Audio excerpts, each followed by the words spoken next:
तो साल 2025 के फरवरी में इतिहास का सबसे बड़ा मार्केट क्रैश होने वाला है। जी बिल्कुल सही सुन रहे हैं आप कि साल 2025 के फरवरी में इतना बड़ा क्रैश आने वाला है जैसा क्रैश अभी तक मार्केट में आया ही नहीं है। अच्छा, सबसे इम्पोर्टेंट बात ये मैं अपनी तरफ से नहीं बोल रहा हूँ या अपने रिसर्च की वजह से नहीं बोल रहा हूँ, बल्कि इसको कौन लोग कह रहे हैं वो भी मैं अभी आपको बताऊँगा।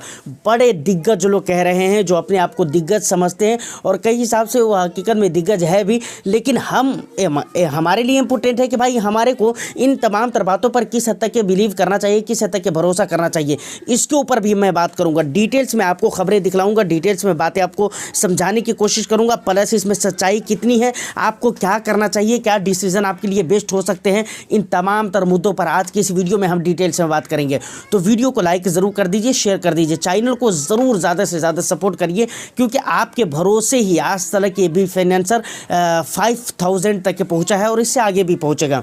सर डायरेक्ट हम मुद्दे पर आते हैं। जैसा कि मैंने कहा है कि 2025 के फरवरी के महीने में इतिहास का सबसे बड़ा क्रैश आपको देखने को मिलेगा। इस बात को मैं नहीं कह रहा हूं। सबसे पहले मैं आपको बताऊं कि इसको कहा किसने है, ये चीज़ भी मैं बताऊंगा, लेकिन उससे पहले मैं आपको बताता हूं कि भारत के कुछ चैनल्स हैं जिन्होंने अपने पेपर में इन चीज़ों को छापा है। सबसे पहले आपकी स्क्रीन पर जो खबर शो हो रही है वो नवभारत टाइम्स की है, जहां पर लिखा हुआ है फरवरी में होगी शेयर बाजार के इतिहास की सबसे बड़ी गिरावट, हिल जाएगी दुनिया। किसने की ये भविष्यवाणी, ये आपने देखा। उसके बाद ये दूसरा पेपर कटिंग आप देख सकते हैं जो कि द इकोनॉमिक टाइम्स के हैं, जहां पर लिखे हुए हैं फरवरी में होगा इतिहास का सबसे बड़ा स्टॉक मार्केट क्रैश। और ये भविष्यवाणी किसने की, रिच डैड पुअर डैड के जो लेखक हैं उन्होंने भविष्यवाणी की है। तो इन लोगों ने छापा है कि भाई भविष्यवाणी की गई है और मार्केट के अंदर बहुत बड़ा क्रैश आएगा। अच्छा, ये जो पेपर कटिंग वगैरह जो मैंने आपको दिखलाया है ना, इसका जो पूरा आर्टिकल्स है ना, उसका लिंक मैं आपको बी फाइनेंसर के टेलीग्राम चैनल पर डाल दूंगा। आप पूरी तरह से जाकर उसको रीड कर सकते हैं। मैं ऑनलाइन रीड करता रहता हूं, आप भी रीड करिए। ये आपके लिए प्रॉफिट वाली हो गया, ये नुकसान देने वाली चीज़ नहीं होती है। अच्छा, ये चीज़ें उठी कहाँ से, ये बातें याद कहाँ, जबकि रिच डैड पुअर डैड के जो लेखक हैं उन्होंने 2013 में कहा था। तो उनका हाल फिलहाल में 27 जनवरी को एक ट्वीट आया था। वो ट्वीट भी आपके स्क्रीन पर शो हो रहा होगा, जहां पर लिखा हुआ है in Rich Dad Prophecy 2013 I want the biggest stock market crash in history was coming, that crash will be in February 2020। ये चीज़ें लिखी हुई है कि इतिहास की सबसे बड़ी, मैंने वार्न किया था 2013 में रिच डैड्स प्रोफेसी के अंदर कि भाई मैंने वार्न किया था कि भाई 2025 के फरवरी में सबसे बड़ा हिस्ट्री का सबसे बड़ा क्रैश आएगा। देखिए, अब ये एक बात यहाँ पर समझिए। सबसे पहली बात तो हमारे भारत के अंदर जो कई सारे पेपर्स न्यूज़ चैनल्स हैं उन्होंने इन चीज़ों को छापा है। उसके बाद ये कहना किसका है ये भी आपको समझ में आ गया है कि रिच डैड पुअर डैड के जो मतलब लेखक है, राइटर है, रॉबर्ट कियोस्की उनका पूरा नाम है, उन्होंने इस बात को कहा था। अभी हाल फिलहाल में ट्वीट करके उन्होंने कहा था कि मैंने 2013 के अंदर कहा था रिच डैड्स प्रोफेसी के अंदर। अब देखिए इन बातों में सच्चाई कहाँ तक है, इसके ऊपर हम आते हैं। लेकिन इसी न्यूज़ चैनल के पेपर्स को आप जब पढ़ेंगे ना, तो वहाँ पर एक और भी बात कही गई है कि भाई क्रिप्टो इन्वेस्टमेंट को सेफ कहा गया है, क्रिप्टो इन्वेस्टमेंट को सेफ कहा गया है। तो उन्होंने कहा है कि भाई क्रिप्टो इन्वेस्टमेंट सेफ है, जब बाज़ार पूरी तरह से ध्वस्त हो जाएगा, बर्बाद हो जाएगा, तो लोग जो है ना अच्छे इन्वेस्टमेंट के तलाश में रहेंगे और उस टाइम पे उनको क्रिप्टो नज़र आएगा और लोग क्रिप्टो के अंदर निवेश करेंगे। अब यहाँ से मैं अपनी बात शुरू करता हूँ, ये उन्होंने कहा था। अब मैं यहाँ से अपनी बात शुरू करता हूँ। सबसे पहले क्रिप्टो की अगर मैं बात करूँ तो क्रिप्टो की जो मार्केट होती है इतनी ज़्यादा वोलेटाइल होती है जिसका जवाब नहीं है। ये अलग बात है। अभी आप देखें तो अभी क्रिप्टो की मार्केट ठीक ठाक जा रही है और क्रिप्टो ग्रो भी कर रहा है। यकीनन वहाँ पर जो प्रॉफिट होते हैं वो बहुत ही हाई लेवल के प्रॉफिट होते हैं, लेकिन वहाँ पर जो आपके पैसे की बर्बादी होती है वो भी बहुत हाई लेवल की और बहुत ही फास्टली होती है। तो सबसे पहली चीज़ ये है कि आम आदमी अगर क्रिप्टो में निवेश करना चाहे तो मुझे लगता है कि ये बहुत मुश्किल तरीन है और सबके बस की बात भी नहीं है कि वो क्रिप्टो के अंदर निवेश करें। हम म्यूचुअल फंड के अंदर स्मॉल कैप और मिड कैप से कहते हैं कि भाई 1000 बार एक ही बात को रिपीट करते हैं कि अपने रिस्क एपिटाइट।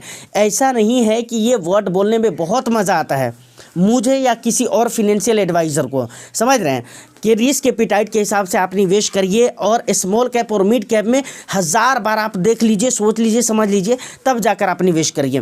तो हम म्यूचुअल फंड के स्कीम में जो कि इतने ज़्यादा डाइवर्सिफाइड होते हैं, वहाँ पर निवेश करने के लिए हम इतनी बार बोलते हैं और इतनी मर्तबा एक ही बातों को रिपीट करते हैं। सोचिए क्रिप्टो में इतनी ज़्यादा सख्ती रहती है और इतना ज़्यादा रिस्क रहता है, फिर हम उसको सेफ इन्वेस्टमेंट कैसे कह सकते हैं? तो भाई ये बातें मुझे तो नहीं समझ में आ रही है। आपको अगर समझ में आ रही है तो आप अपना वैल्यूएबल फीडबैक कमेंट सेक्शन में दीजिएगा। उसके बाद जो दूसरी इंपॉर्टेंट बात आती है कि देखिए हमारी मार्केट के अंदर अगर फरवरी में गिरावट की मैं बात करूं, तो अगर आप बी फिनेंसर को रेगुलर देख रहे हैं तो आप अपने दिल पे हाथ रखकर बताइएगा कि मैंने इससे पहले कई मरतबा बोला हुआ है कि नहीं बोला हुआ है कि भाई फरवरी तक आपको मार्केट का इंतजार करना चाहिए, क्योंकि फरवरी तक आपको भारी गिरावट देखने को मिल सकती है और फरवरी के बाद भी गिरावट देखने को मिल सकती है। उसकी सबसे बड़ी वजह यह है कि भाई बजट, जो यूनियन बजट आने वाला है, उसको लेकर नेगेटिविटी ज़्यादा है। लोगों के मन में शंकाएं हैं कि भाई बजट अच्छे नहीं आएंगे, और मेरे भी मन में है, मैंने भी बहुत मरतबा कहा है कि भाई बजट ज़्यादा अच्छे नहीं आएंगे, इसकी बहुत ज़्यादा एक्सपेक्टेशन, उम्मीदें आपको नहीं रखनी चाहिए। आप सही सही बताइएगा कि अगर आप बी फिनेंसर को देख रहे हैं तो ये बात मैंने पहले से कहकर रखी हुई या नहीं रखी हुई है। तो हमारी मार्केट तो ऐसे पहले से ही वोलेटाइल है। हम मानते हैं कि भाई फरवरी के अंदर माहौल और ज़्यादा ख़राब होंगे और फरवरी के अंदर बजट अच्छे नहीं आएंगे। ऑफ कोर्स अच्छे नहीं आएंगे तो वहाँ पर बाज़ार के अंदर गिरावट और भी बहुत ज़्यादा होगी, लेकिन ये कहना कि इतिहास की सबसे बड़ी गिरावट होगी, ये मुझे नहीं लगता है। और एक बात, इसके पीछे का एक और भी बहुत बड़ा रीज़न है कि रॉबर्ट कियोस्की ने पहले भी कहा हुआ था 2024 या 23 के शुरू में, 23 के लास्ट में या 24 के शुरू में, पहले भी, जिसके ऊपर अभी मैंने वीडियो बनाया था कि भाई उन्होंने कहा था कि भाई क्रैश आने वाला है, लेकिन कुछ नहीं हुआ। तो मेरे कहने का मतलब यहाँ पर भी इन्होंने बोला है, ठीक है, हर कोई बोल सकता है, अपना ओपिनियन रख सकता है, हर किसी को डेमोक्रेसी है भाई, हर कोई अपने आप को अपनी राय रख सकता है, लेकिन ये ऐसा हो जाएगा इसके ऊपर हम बहुत हद तक भरोसा नहीं करते हैं।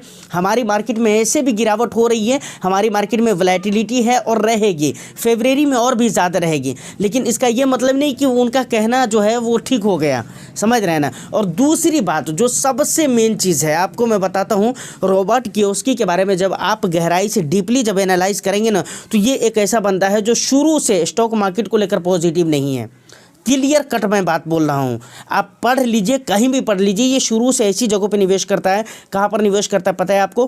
गोल्ड में निवेश करता है, क्रिप्टो में निवेश करता है, सिल्वर में निवेश करता है, प्रॉपर्टी में निवेश करता है, इस तरह की जगहों पर ये निवेश करता है। शेयर मार्केट को लेकर ये शुरू से ही देखेंगे तो ये नेगेटिव है, पॉजिटिव नहीं है। शेयर मार्केट को लेकर बहुत अच्छे ओपिनियन इनके नहीं रहते हैं शेयर मार्केट को लेकर। जो बंदा खुद स्टॉक मार्केट को लेकर ये तो चाहते हैं क्रिप्टो की, ये बहुत ज़्यादा प्रमोट करते हैं। अभी आप नवभारत टाइम्स वगैरह की रिपोर्ट या द इकोनॉमिक टाइम्स वगैरह की रिपोर्ट को भी पढ़ेंगे ना, तो वहाँ पर भी इन्होंने कहा है कि भाई क्रिप्टो एक सेफ इन्वेस्टमेंट है, जिसके ऊपर मैं बात कर चुका हूँ कि भाई ये कैसे सेफ है, मुझे तो नहीं समझ में आ रहा है, आपको समझ में आ रहा है तो बताइएगा। तो मैं इस वीडियो को क्यों बना रहा हूँ, अब इसका मतलब समझिए।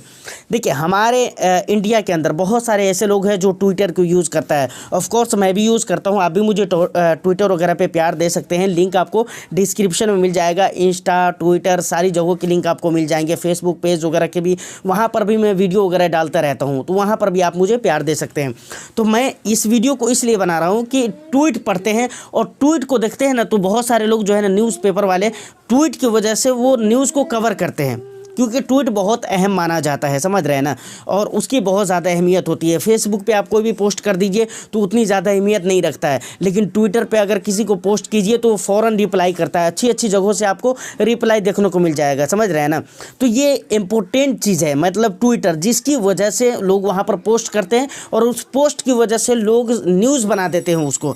जैसा कि नवभारत टाइम्स ने न्यूज़ बना दिया, उसके बाद द इकोनॉमिक टाइम्स ने न्यूज़ बना दिया, तो इनका न्यूज़ बनाना गलत नहीं है, मैं गलत नहीं कह रहा हूँ, लेकिन मेरे कहने का ये मतलब है कि उसको आम पब्लिक पढ़ती है ना, आम जनता, उसको इंडिया की जो आम जनता है उसको पढ़ती है ना, भाई वो डरेंगे ना, उनको लगेगा कि फरवरी के अंदर बहुत ज़्यादा क्रैशेस आने वाला है। और इससे पहले की मतलब परसों तरसों की वीडियो में, 2-3 रोज़ पहले की वीडियो में मैंने एक बात कहा हुआ था, और इससे पहले भी कहा हुआ था कि भाई जब लगातार FIIs यानी फॉरेन इंस्टीट्यूशनल इन्वेस्टर्स जब सेलिंग करने लगते हैं, तो DIIs, डोमेस्टिक इंस्टीट्यूशनल इन्वेस्टर्स भी सेलिंग करने लगते हैं। ये क्यों सेलिंग करने लगते हैं पता है आपको? डर की वजह से, भय की वजह से कि भाई लगातार गिर रही है, अभी जो हो सके वो लेकर निकल जाओ, नहीं तो ऐसा ना हो कि बाद में जाकर और भी ज़्यादा गिरावट होने लगे। तो इस तरह की जो खबरें हैं, इन खबरों से इन्वेस्टर्स के अंदर एक डर पैदा होता है, एक फेयरनेस आता है, जिसकी वजह से उनके नुकसान होते हैं।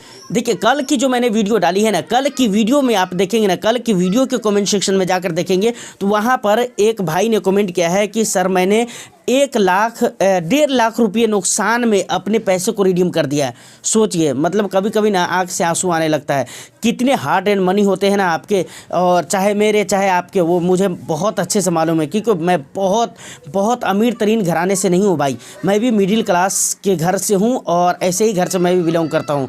तो मुझे मालूम है कि कितनी मेहनत से लोग पैसे कमाते हैं और उन पैसों को कितनी हिसाब से बचाने के बाद अपने अरमान को, अपने शौक़ को, अपने सारी चीज़ों को एक तरफ कुर्बान कर देते हैं, कहीं ना कहीं उसको दफन कर देते हैं, बच्चों के शौक़ को, उनके खुशियों को, तब जाकर वो पैसे बचाते हैं आज के डेट में, और तब जाकर उसको वो निवेश करते हैं। समझ रहे हैं ना? कैपिटल मार्केट के अंदर, स्टॉक मार्केट के अंदर या फिर म्यूचुअल फंड के अंदर, और लोग वहाँ पर अपने नुकसान करवा देते हैं। जिन पैसों को अपनी ज़रूरत पूरी करने के लिए लोग नहीं खर्च करें, अपनी ज़रूरत में से भी कटौती करके बचाए, उन पैसों को स्टॉक मार्केट में आकर, म्यूचुअल फंड में आकर लोग नुकसान करवा देते हैं। तो ये बहुत बड़ी दुख की बात है। और यकीनन आप कल की वीडियो में भी जाकर देखिए, अगर आपको लग रहा है कि मैं सिर्फ ऐसे ही आपको इमोशनल करने के लिए कह रहा हूं, तो आप कल की वीडियो का जो कमेंट है ना, उस कमेंट को पढ़िए, आपको पता चलेगा। तो फाइनली आपको इस तरह की न्यूज़ या फिर इस तरह के पेपर्स वगैरह पढ़िए ज़रूर, लेकिन उसको आप डीपली रिसर्च कीजिए कि कहने वाला बंदा कैसा है, इसकी थिंकिंग कैसी है, पहले इसके थॉट्स कैसे रहे हैं, और प्लस इसके जो और भविष्यवाणी रही है वो कैसे रहे हैं। इन सारी चीज़ों को देखिए, उसके बाद आप किसी भी तरह का फैसला कीजिए। और कभी भी आप लॉन्ग टर्म के इन्वेस्टर हैं तो आपको डरने की ज़रूरत नहीं है, घबराने की ज़रूरत नहीं है। फरवरी के अंदर हो सकता है और भी गिरावट हो, लेकिन उसे भागना नहीं है, रिडीम नहीं करना है, लंबे समय तक आप बने रहे। ऑफ कोर्स मार्केट जब भी गिरावट होती है तब भी रिकवर भी होती है, समझ रहे हैं ना? गिरावट, कोई भी ऐसी गिरावट इतिहास में नहीं है जो रिकवर नहीं हुई है, तो घबराने की ज़रूरत नहीं है। उम्मीद करता हूँ कि इन्फॉर्मेशन आपको अच्छी लगी हो, तो हमारी भी हौसला अफजाई कीजिए, मुझे भी हौसला दीजिए। इसके लिए बस एक लाइक और शेयर की ज़रूरत है, और चैनल को अगर अभी तक आपने सब्सक्राइब नहीं किया है तो बस चैनल को सब्सक्राइब कर लीजिए, सपोर्ट कीजिए, ताकि हमारा भी हौसला बढ़े। मैं इस तरह मेहनत करके आपके लिए अच्छे रिसर्च और अच्छी बातें लेकर आ सकूँ, अच्छी जानकारी ला सकूँ। All the best. Thank you for watching.